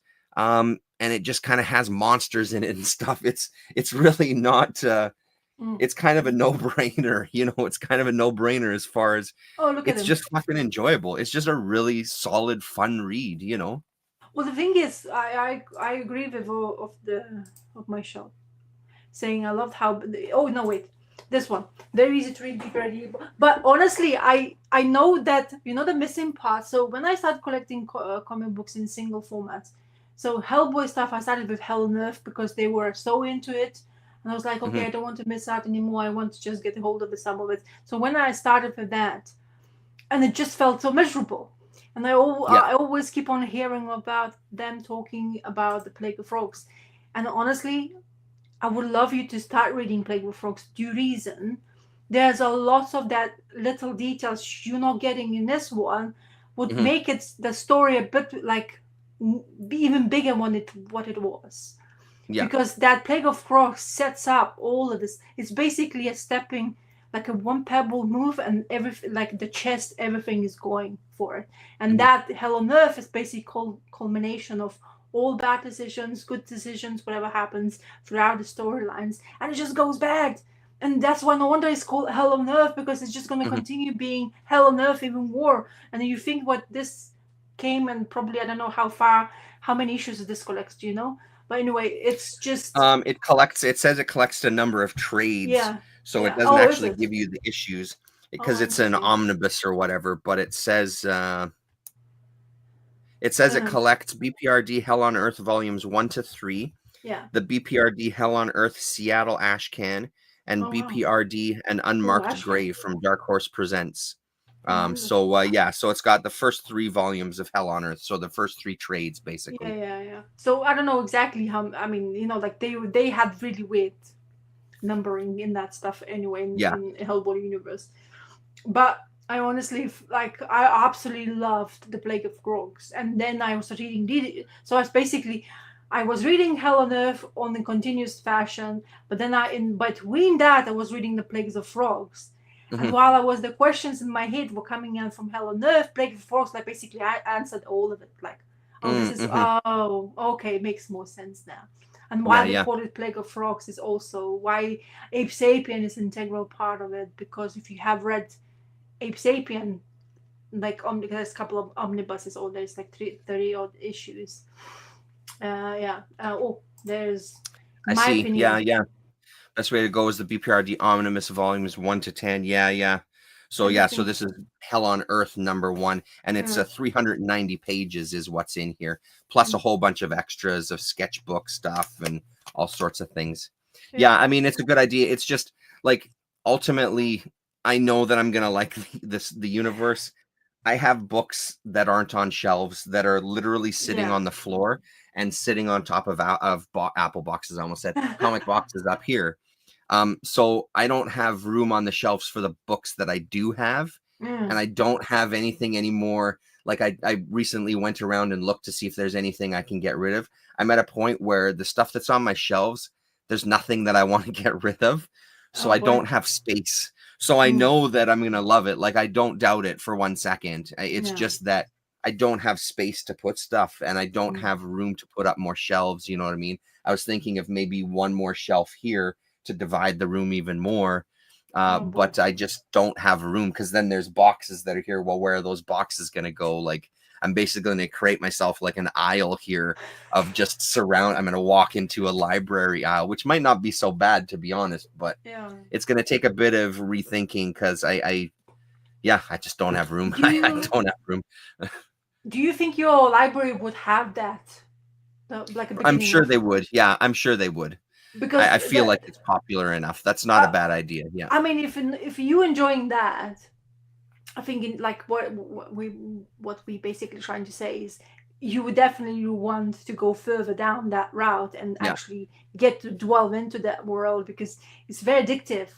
I find it really well told. It's rounds up really well altogether, and I bet that like what he says to omnibus format, because if they collect that everything in order, because like I have Plague of Frogs omnibuses 1 to 4, right? But then I don't have a lot of the additions, whatever that after happens, because I have only whatever Hell on Earth when they started it. That's when I start collecting them, but I didn't really all collect all of like small stories.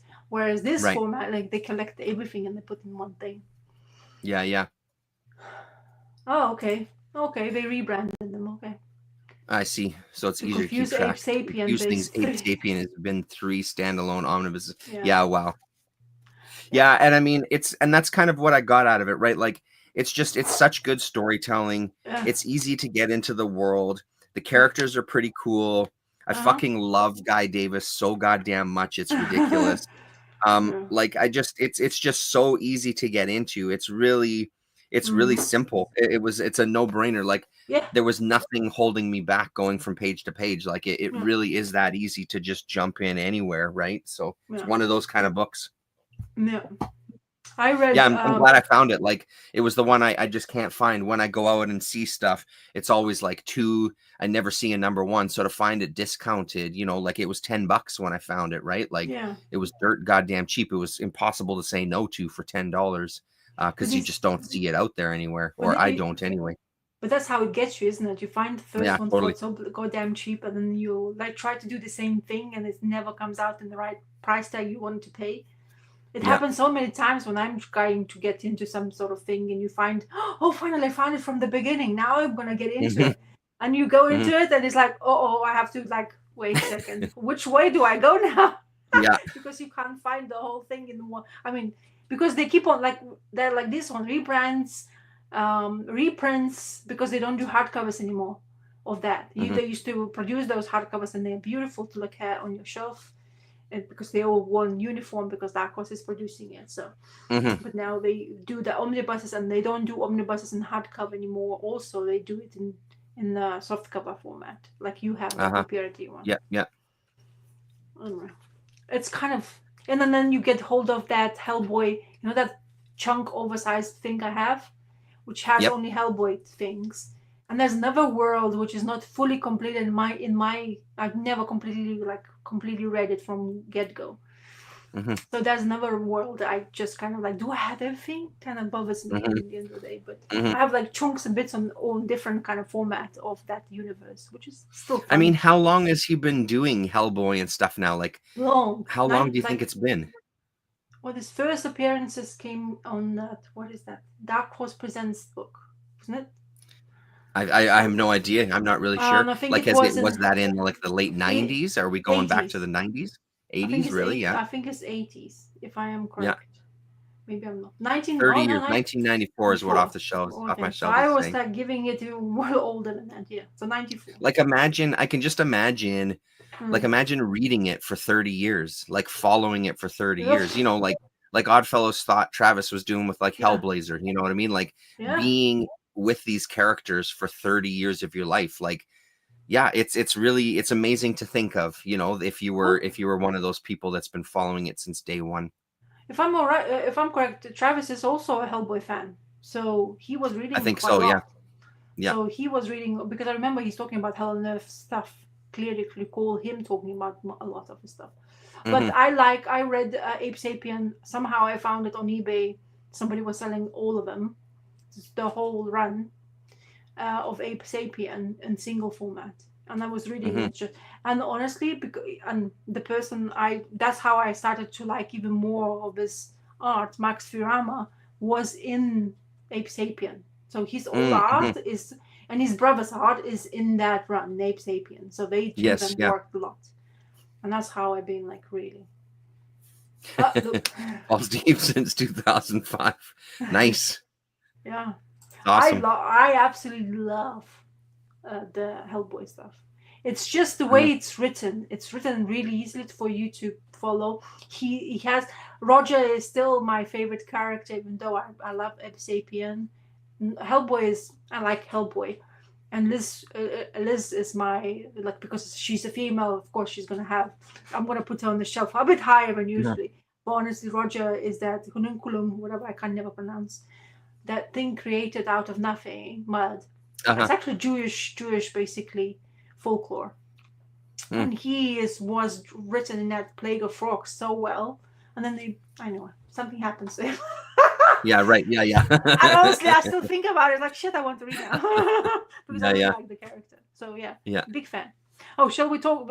I mentioned him, so are we mentioning this? Yeah. Sure. Yeah. He's back. He's back. Nothing against Lima. Yes. But this is the cover you got. You got oh no, you have the same cover. Yeah, same one. Yeah. So they mentioned they were on hiatus, but I didn't feel like they were on hiatus. Well, I guess Max was on hiatus. I guess you know what I mean. But I feel like the schedule has been the same. I think maybe he was on hiatus doing other things, and then I'm assuming catching up. So this is like part 1 of 4 is what they're saying in here for this new storyline. No Light Beyond, part 1 of 4. Which So what did you think? Well, I mean, I honestly, I kind of like the story was okay, but I could not stop looking at the art. I was like, so who is this? And I was like, read this bloody bubbles. And then it's like, oh, just let me see. Who was it at first? Because I really like, I like this couple of pages, the beginning pages. I was so immersed by it because of this, like, you know, like the power he's been basically absorbing that essence of the humans, isn't it? Because this is the guy. He's eating that essence that she is kind of putting out there. You know, our main princess is putting out there. He eats it. Yeah.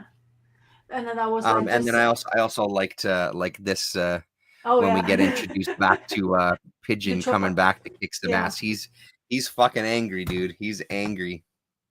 Yeah, I got a little bit confused because so they are walking, all is good and dandy. I understand that part, we all that. And he comes along, which is fine. And she's like, oh, brother.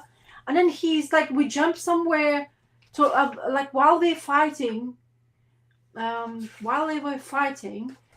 know, like they were fighting between each other. We kind of gone into kind of like past of the pigeon once again, how he actually basically got absorbed, or am I going mad? I mean, or maybe. No, I think you're going mad. I don't remember going back into the past. It's all present day, and it's this battle, and he's now unveiled. The guy has shown himself as also being from his same species. Yeah. And he's like, wait a second, what the fuck? You're one of us, you know? No. This is the part I'm going to. When the parents show up of pigeons and they blame him for the death of his mother. It's like, when did that happen? That's present time because they're fighting and they've destroyed the city. I don't think Oh, that that's a memory. I think that that's currently happening. That section oh. actually made me angry. Like, fuck you. You gave this What? guy up for a sacrifice. Like, go fuck Yeah, yourself. Now you're I pissed off know. and saying that he's shitty. No, no, no, Yeah, no, no. yeah, You're the shitty one, yeah, like, so I'm kind of with Pigeon. Pigeon has yeah. found his own, and he's ready. He is goddamn angry though. Like, it's going to be Mm, interesting to see hmm. what he inflicts on people, because he's not impressed. So is he whose power did he absorb? Because as I say, Well, I mean, that princess says that he's the thief that stole her power, yeah. because he seems to have her powers. Uh-huh. So, and that's why she's all withered away. Now, we're 12 issues in. I don't remember that, to be honest, but that's just me as an old man reading too many comics. I don't remember every little Yes. detail. It seems like that's a pretty big detail, though. I might have to go back and flip through to remind myself. Because But I I thought don't that quite he remember that. because when he was fighting that water guy, where he's basically fighting his own thing, and the waters were rising to a no beyond of something. Mhm. So he already had that powers, and the only time I remember them being together while she was still like young and everything is was they had this confrontation between two because he escaped. That's They right. both escaped and they were running, but then somebody interrupted them. That's why we kind of gone in each way. Well, is Yes. that the first time that we saw that black ooze? Now that you're saying it out Yes. loud, was that the first time that we saw it? So maybe that has something to do with it then? Yeah. I feel like I Yeah. need to go back and review some of the Yeah. older issues to Because that's sort of what it fill in some feels of the like it blanks. in here. Because we were waiting for this kind of thing. Because they were saying, well, he's gaining powers, he's doing this and stuff. But when we were kind of waiting for him to basically confront the main guys, the Rokos and all that guys. Yeah. So maybe that's why I'm a bit more, because at the end of the day, I was starting to think when she lost the powers, how did that happen? And I kind of not recalling Mhm. it. The only thing I recall is being like completely out of it because I thought there's some other. So it must have been him because how did she became so vivid? Yeah. Yeah, I guess both of Yeah, us gonna have to read, I need a review, I think, is what I need. I need to go back and which have is a in. look again.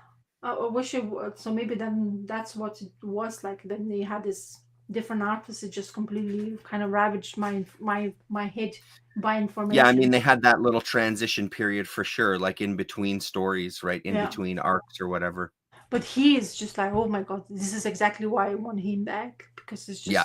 it's just beautiful. At every page, everything they talk. Even you remember we were quite so she didn't really remember who she was, and then she shows this coin to the girl.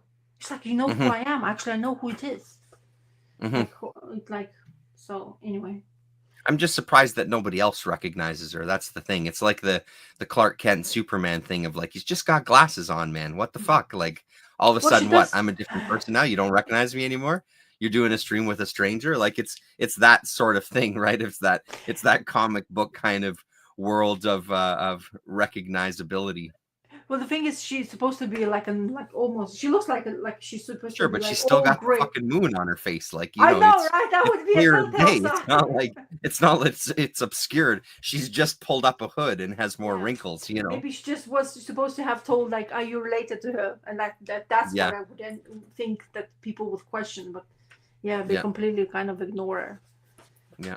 But then the power is like doesn't even care. Well, he kind of does care because they were looking for her, and that's how they're supposed to be taking everybody to sacrifice to gain information. And that's why they will be going into because they will be sacrificed once again. So Hmm. it's gonna be intriguing. But yeah, because of Yeah, that, it's maybe something. Yeah, we'll see needs if a that interaction with his parents does anything to yeah. him, or if he just says screw that, just makes him more angry. But yeah, Yeah. there's going to be some destruction, I think, in the next couple of issues. Hmm. I have a feeling. Okay. Do you have any? I have one more to talk about, and we both read it. Well, you read it before me. Yeah, go ahead. What is it? I finally got Oh, it. Usagi. Oh yeah, Yes. I You don't. know Do I that have it? the That's the White Space Star. Usagi one, right? The Space Yeah. Usagi. Yeah. White Star Rising. Yeah, I don't have it here for some reason, but yes, I did read it. Um, Hmm. what did you think? I like it. Very. I loved it. chunky. Like for the Usagi book, it's very like quite lots of to read. Yeah, it feels like Finally, it is. I like the way they explain about this flying turtles and what they because we saw this mechanical type of the turtle, so I thought maybe they were mimicking, but now we realize that they can find the carcass of the dead turtles and they use the shelf in order to make their Uh-huh.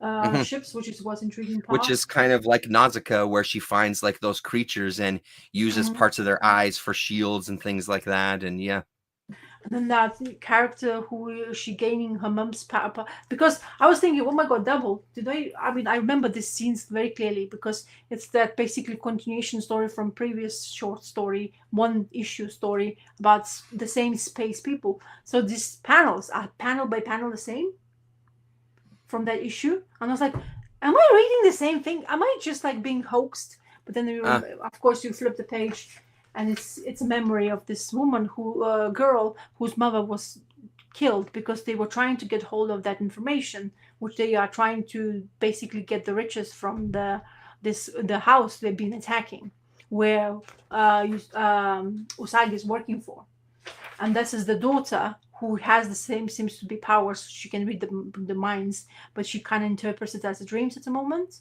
And this guy who is the bad, like basically the bad guy of the whole attacking people, he is the one who's not telling the whole truth. Basically, he's gonna Mhm, use her like he did to his mother in order to mhm. gain advantages in fight and territory, I guess. So, and then this guy, I don't know who is he. It seems to be very nice the way it's been represented of him as kind of ninja or assassin who's going for the after the prince. And then when he is being caught, or by chance he was basically murdered, his whole armor dissipates, which is kind of intriguing as well. It's very Star Mhm. Warsy though. I don't. I couldn't Very, stop like very Star Warsy. yeah, it kind of felt like you could definitely like the only thing you're missing is dun dun dun dun dun dun dun dun dun. I mean, Even one of the things even I was thinking of as I was reading it, I was thinking it's a neat idea to have like characters in a comic and like putting them in a situation where, yeah because I was reading it kind of like we were watching a play that in this yeah world, Usagi and yeah his friends decide to do this play and they yeah. play these roles and then they're playing like the sci-fi thing. Like, yeah, but there was so much kind of Star Wars It's looking and feeling to it for sure. yeah because like he's wearing this cape, he's riding these Yeah. creatures almost to a point of screams like Star Wars. I honestly like it read really well. It's once again that like him saving this rhinoceros guy who's basically has a problem with Sagi from the get go, and then Mhm. he's using it because he's the only one who basically got into that palace where they're trying to get those riches. Yeah, it's really intriguing. That reptilian type of thing is now a robot type of the thing as well, which is great. Mhm. And yeah, even like the headpieces, like all of them, and like scream that. But nice to see Yeah. Usagi on that kind of thing. Another thing, I don't know if that was necessary. Akemi on the Secret Invasion, that didn't Yeah, really right. The little backup thing or whatever. Yeah. as an extra, but I'm not sure if I was like really invested in the story because I didn't know what's the whole point of this. It You know? felt kind of like even looking back on it, I can't even tell you what happened in it. It Yeah, felt a little bit like filler, you know what I mean? Like yeah, to yeah, yeah, give you a little bonus, like here's a little bonus story. I'm yeah, sure it'll tie in somehow. There'll be some sort of relation, but yeah. yeah. I want to know exactly. This is just the beginning of a storyline, but I like Usagi, so it's a Yeah. nice entertaining read. It's a So pity that we have we're to gonna say compare him to something that you've never heard on the internet. well, Usagi Yojimbo is good. yeah, You've never exactly. heard that before on the internet. Never. No, First time. yeah, Breaking no, news. nobody who's been like if you have never read it, don't worry, you're not gonna like it. No, you're not gonna like it. Yeah, it's no good. Yeah, It's no, don't. boring. Who Yeah, cares? It's just a rabbit. Like enough with the animals already. Seriously. I mean, we have everything fucking anthropomorphic? Like Jesus, give me a break. good say. And then they advertising all this Yeah. reprinting library, which is absolutely crazy, isn't it? And it's funny, Hmm. it's a dark horse, but all of the books is IDW, most of them, isn't it? Still produced because this is the firstly was produced on the IDW. I remember clearly IDW signed on those first, at least for Hmm. volumes when they came out. But anyway. I liked it. I mean, I always do. I I thought it want was great. Yeah, as long as it's gonna round up like the way it usually does with the stories, I'm okay with anything.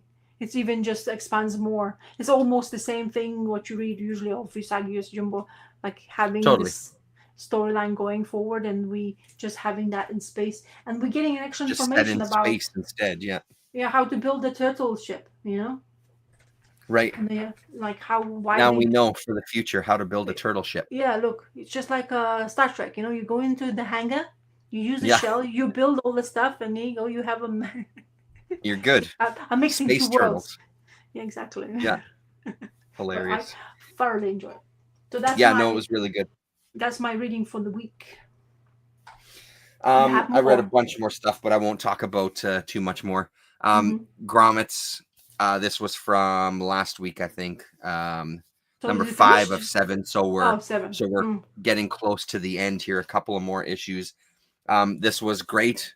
The jocks got invited to this house party of our kind of punk rock skater friends, and surprise, surprise, they start stirring up shit because fuck the jocks. So they start, Yep. there's going to be a fight, and they're beating the shit out of a couple of our main characters, like thoroughly, and then like to the point of shit's getting serious there.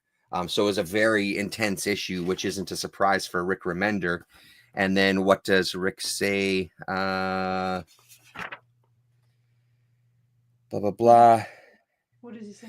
So he says at the end, that's it for this month. We are hard at work on the next issue, and we'll see you for the next chapter of the worst night of my life in 30 days. So I'm assuming that means that this is shit that actually happened to him. Yeah. So taking from his real life and getting an absolute thrashing from these jocks. So it was a pretty intense issue. Like it really is building to something. I don't know what. Like it's still, it has its moments in here where it's comical, but the comical moments are definitely on the very dramatic decline. It's still really, really good though. I still really like it. But yeah, it just makes me feel like we're building up to something pretty damn intense. Our main character here is having a moment with a lady in a pool. So Steamy. yeah, so and he's got his DRI shirt. I should have worn mine today just in solidarity, but yeah, there you go. So really great. It's just such a fun book. I really like it. I caught up on Kaya as well. Oh, my Kaya is completely destroyed, so I couldn't read this issue. All right. So then I won't say shit about it. This is issue 22. That's the one. I finished reading Badlands last night, actually, because now I have the 6-issue run. It kind of surprised me. It was pretty good overall. It kind of surprised me that it was even though he's right on the cover here, I thought it was more of like in the time period of the JFK assassination, but this is a story about the JFK assassination is what it turns into. It's just all of these characters are absolute they're kind of shit all around. So it wasn't a bad read, actually. It was a pretty solid 6 issues. I'm glad I was able to hunt it down. It was a pretty fun, but I didn't expect the places that it went. I didn't expect it, which is always a nice surprise, right? Like that's not a criticism at all. I read the next volume of Blam, apparently is how you pronounce it, but I'm going to say Blame. But I read number 2 of this, and holy hell, I'm glad I gave the second volume a chance, because this really builds up into like this techno future kind of hellscape. We have some characters that pop up they look like they would be right in place in like a Hellraiser kind of universe. It's really cool. We have a moment here that's really nice of color as one of the character kind of goes deep into the net kind of thing. It's a good book, man. I'm really, really liking it. The action is kind of at an all-time high in this volume, though. There's lots of fight scenes throughout this whole book, but the worlds are so, yeah, like this character that's right out of Hellraiser, could have been right out of the movie Hellraiser. It's very cool, and like I said, it really is reading like these are fucking demons, man. These people are in hell. This isn't any sort of spaceship out in place, or in space rather, of some future. This is hell. They're trapped in fucking hell. It's cool. I really dig it. I'll be carrying on with this one, even though I still don't have shelf space. This is one of the books that is currently living on the floor because there's no space for it. But it's good though. I'm glad that I gave it a shot. I really dig it. It's got that kind of art style where it really is that kind of 80s, and the speed and everything. Like the way he uses speed lines in it is really interesting, because sometimes he'll use it just on an arm, where I feel like when I've seen manga before, it's in the background, it's on the character. There's sort of this blur motion on the whole character. He plays really well with like a static image and one element moving. And it really has a different kind of impact because his lines aren't very precise all the time. They have a roughness to it. It really adds to the energy on the page that is so fucking entertaining. And then the last one I'll just quickly mention is holy shit, is this good? Bhanu Pratap's Cutting Season from Fantagraphics. So they had a sale on, and I got 3 books from Fantagraphics, and this was one of them. I've looked through this one probably like, I don't know, 24 times. It kind of sits here and I pick it up and flip through it. He is such a good artist. It's such an experience of a book. It feels like abstract paintings. But then there's some little short strips that are like real kind of gags. And then there's stuff that feels like a little more long form storytelling. But the style of storytelling is so obscured and abstract that it's hard to kind of follow to some degree, which isn't a criticism. I like that about it. There's kind of like body horror elements of it. It is such a beautiful book. He has done a phenomenal job. Like I love the other stuff that I have from him, that Mother and Other Stories from Strangers. But this kind of takes all of that a notch up, because it's so good, man. I can't wait to see what Bhanu does coming up, because it feels like it's one of those books that are a real departure as far as just comics in general, because of the storytelling. And it's filled with a bunch of short stories. 16 short stories is what makes up this. And this is on the FU, the Fantagraphics Underground imprint. And it's a beautiful hardcover, all embossed and stuff, so you can feel that raised texture on it.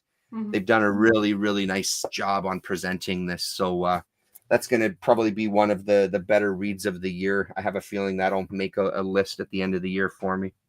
And that's pretty much it, because the other couple of things I haven't finished reading yet.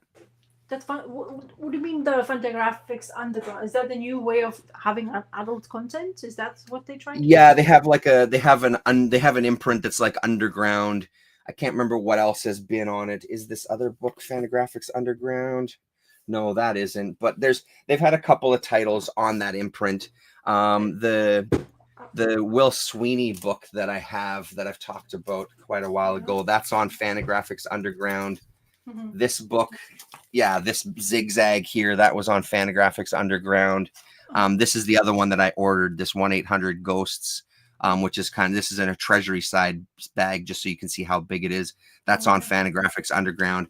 I'm not exactly sure what the rules are to kind of, be a part of Fantagraphics Underground. Maybe these are really newer artists, or artists that don't really have an enormous following. Like it's not like they're putting a Charles Burns book on Fantagraphics Underground. So, but I'm not really sure the parameters of what makes a book acceptable for that imprint. But because I've never heard of it, because in generally Fantagraphics, you would think they wouldn't be afraid to post whatever they want to. Really, are they doing and printing? But then now we're having, so maybe it's just like you say, something to be, maybe something they're introducing to you and kind of putting that label. Maybe that's just a selling way of dealing with that situation. Oh, wonderful. Yeah, sort of like gathering a bunch of these artists together under one umbrella or whatever. So because the mini imprints never really, unless you do something like when Fantagraphics did Eros, for example, like that was very clear. That was a mostly pornographic comics, and it was Eros. Like there's no confusing what Eros was. Where something like this, it's like, well, why isn't this just a Fantagraphics title? Like, why isn't the Banu book a Fantagraphics title? Why does it have to be underground? I don't know. Like, the only thing is I can think of is because that's kind of his first hardcover book, because the other one was a soft cover thing from Strangers. I don't know if I have it close, but it's somewhere up here. Oh yeah, here it is right here. So this was his first one from a number of years ago. And it was kind of just a thinner volume, just like a little soft cover. Showing it. Yeah. So, and it was from 2021, so a few years ago. So maybe that's what dictates it. The fact that they just don't have a large body of work. It's that they have the comics output that they have is pretty small. I see. Cool. Yeah, cool. That's my reading. Yeah, it's pretty much it for me. You know, there's a bunch of stuff. I started reading. I've only read like 2 issues though, so I'm not very far into it. But I started reading this. It's right here, ready to read. Probably we have a day off tomorrow, Remembrance Day, obviously. So I'm looking forward to digging into more of this, to see what all the hype was about with The Last Ronin. And did you have any first impressions? I don't feel like I've read enough to have any sort of impression other than it's got my interest. Like I like it. I don't know yet exactly what's going on or where it's going to go. But I'm digging it. The art isn't my favorite thing. Yeah. It's nothing that really speaks to me very much, to be honest. But the story itself, there's nothing wrong with it so far. I'm really curious about this whole book. And it's also nice to see that like the art style does kind of change a little bit from time to time. The majority of it is this kind of style. But I mean, it's not horrible. It's not enough to put me off of it. That's for sure. So can you remind me who's an artist? Sorry, I've been asking. Tom Waltz, Isao, and Isaac Escorza. I think that's, yeah. Let's have a look at the actual credits here. Pencils and inks by Isao Escorza, Ben Bishop, Isaac Escorza, Kevin Eastman. Layouts by Kevin Eastman. Yeah. Script by Kevin Eastman and Tom Waltz. So do you know which turtle is story by Kevin Eastman, Peter Laird, and Tom Waltz. Do you know which turtle is this? I don't know which turtle it is because he's got all of the weapons. Yeah. So and I'm sure at one point I did know from when people were talking about Last Ronin, but the beauty of being old is that I can't remember things when people say, so that's why spoilers never really bother me, because in a week's time I'll have forgotten just because I have such shitty memory. But yeah, I mean, so far we've seen him use each of the weapons and seems to be pretty adept at using all of the weapons so far. But again, like I'm so new to it. It was the whole point of a series for you not to know at the beginning anyway. Yeah, right. Because perfect it's just how it builds the story, as far as I remember. Because I this first one I read in single format, and then the second one I've never went for, because I just felt like it was way too pricey for one issue, you know, like there was like that prestige format kind of thing they were going, and that hardcover was so much cheaper than a single combined 5 issues. I think it was 5 issues. So yeah, I was like, nope, I'm not investing that much money in just single format if I can get. And this was the other one that I got for $10 as well. Yeah, too. Well, there you go. Used of like, so again, it was an easy sale of like, well, if it's $10, I'll definitely get it, because I've looked at it on the shelf a bunch of times, but for $40, I just never pulled the trigger, because it's like, I'd rather spend $40 on something else, you know. But for $10, fuck yeah, man, I'll take it. I'll absolutely take it. It's very good for that. For hardcover, it's like it's a steal. It is a steal, but I think it's one of those books that they just printed so many of them that Ashley at 204 Comics was like, I'm not gonna, you know, because he has new ones on the shelf that aren't even selling. So if he gets in some used ones, it's like, well, I'm gonna sell it for dirt cheap because I don't need another one to add to the shelf, right? So may as well get it moving, right? So the thing is, like those books, like especially if they want in the prestige format, I think reprinted wise, they're gonna be quite lots of them, because if they had enough, I think people were excited enough to read the story. The story wasn't bad. Yeah, but there was lots of like hype going on that book anyway because it's a Mhm. turtle book and all that stuff. So, but yeah. So you read the whole thing though, right? No, I read that one, that whole volume. I read it. I Okay. am well aware of everything as Okay. far as I Okay. remember. But Yeah. as I say, there's another one after that, or two Mm, more. mhm. Is it two more after that? So I haven't read those because I decided not to Okay. go. I would, just as I say, the price wise wasn't worth for me. Mhm. And now this Black Friday coming up, and there's so many already. Like, oh, it's everywhere. Like Many deals. Christmas, Yeah. the Black Friday is everywhere as well. Oh, why don't you just like Yeah. open your wallet a bit more? It's like, no, don't have money. No, Yeah. but a Yeah. bit more. And you're like, oh, come on. And you get Yeah. so tempted. Well, that's the whole point of them, isn't it?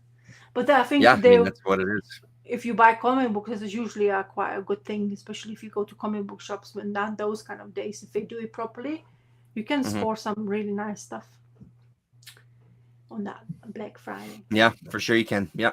So your comic book shops probably would have those. Do they do that? I presume.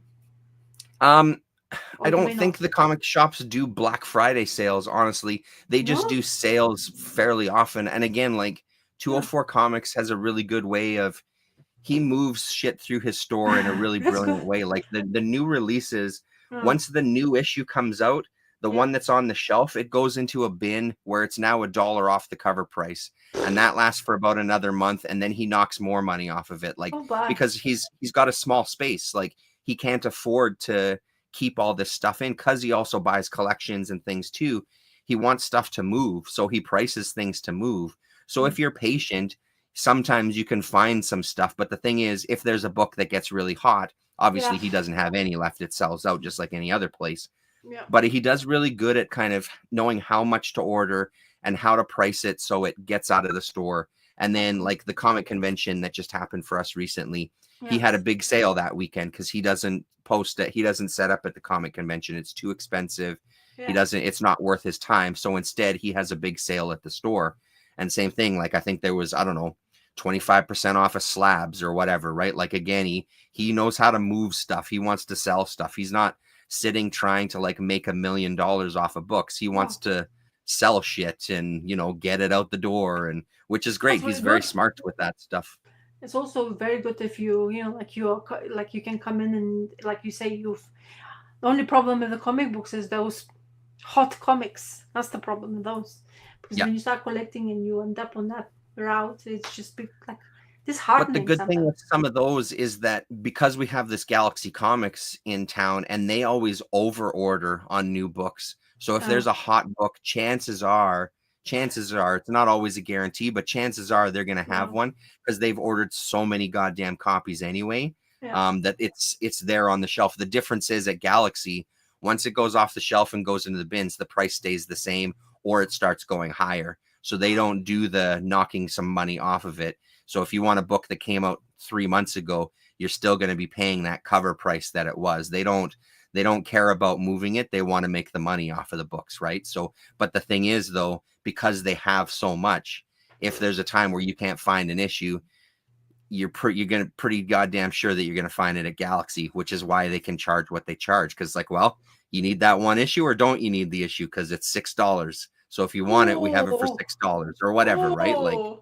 yeah, yeah, that's a lot. yeah. So, I see. but they There is do so carry a lot of stuff though. So different types of businesses. This different way of dealing with situations. yeah.